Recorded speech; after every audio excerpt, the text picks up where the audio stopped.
Selamat siang, perkenalkan nama saya Francisca Angela Marbun, NIT 186240019, Prodi KPNKA.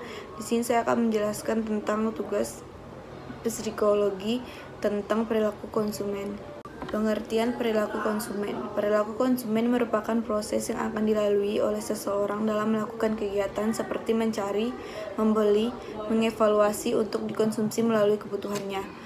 Konsumen dapat diartikan sebagai individu atau organisasi yang memiliki peran berbeda, seperti contohnya berperan sebagai influencer atau payer atau user dan seterusnya. Nilai pelanggan atau konsumen. Nilai pelanggan adalah perbedaan antara seluruh keuntungan yang berasal dari produk total dikurangi biaya yang dikeluarkan untuk memperoleh keuntungan itu.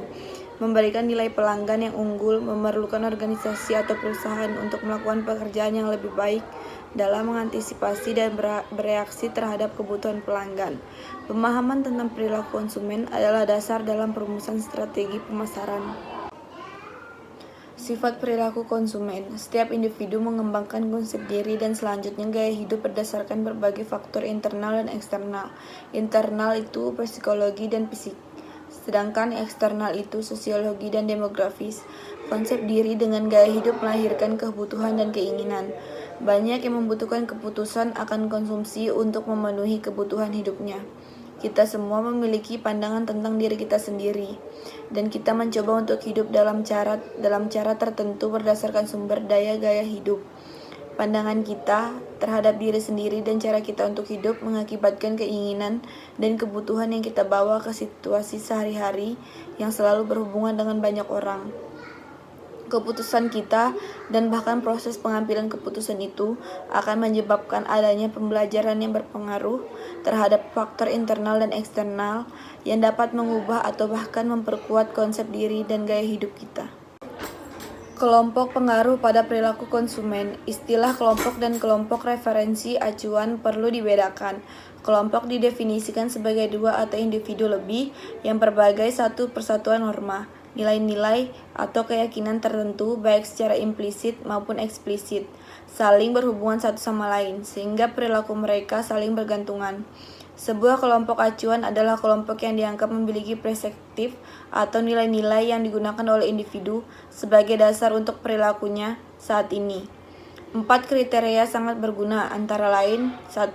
Keanggotaan, 2. Kekuatan ikatan sosial, 3. Jenis hubungan, dan 4. Daya tarik. Kriteria keanggotaan adalah salah satu anggota dari kelompok tertentu atau bukan anggota kelompok itu.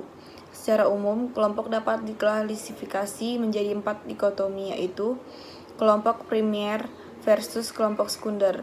Kelompok primer merupakan kelompok sosial di mana hubungan antara anggotanya bersifat pribadi dan berlangsung dalam jangka waktu yang lama. Sedangkan kelompok sekunder merupakan kelompok sosial yang besar dan bersifat tidak pribadi, atau berdasarkan atas kesukaan dan kegiatan yang sama. Yang kedua ada kelompok formal versus kelompok informal. Kelompok formal terdiri dari anggota-anggota kelompok yang berinteraksi menurut struktur yang baku.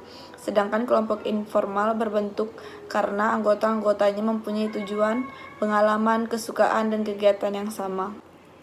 Yang ketiga, kelompok besar versus kelompok kecil. Besar dan kecilnya kelompok merupakan sesuatu yang sangat relatif. Kelompok berpengaruh pada bagaimana para anggotanya berinteraksi. Dalam kelompok besar, interaksi antara anggotanya tidak seberat kelompok kecil, di mana boleh dikatakan bahwa anggota kelompok kecil mengenal anggota yang lebih baik daripada para anggota kelompok yang lebih besar.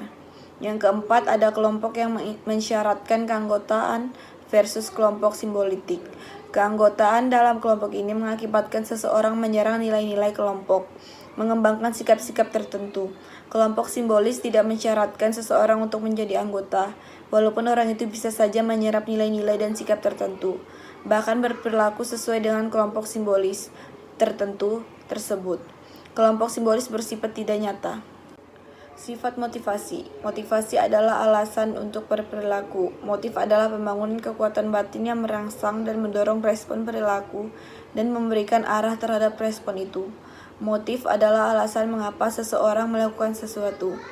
Dua pendekatan yang penting terkait dengan teori motivasi yaitu pendekatan pertama, hierarki kebutuhan Maslow, adalah teori makro yang dirancang untuk menjelaskan perilaku manusia secara umum. Pendekatan kedua, Berdasarkan teori MC Celan, menggunakan satu kerangka yang hidup rinci untuk memperhitungkan aspek spesifik dari perilaku konsumen tersebut. Sekian penjelasan dari saya, semoga bermanfaat. Selamat siang, terima kasih.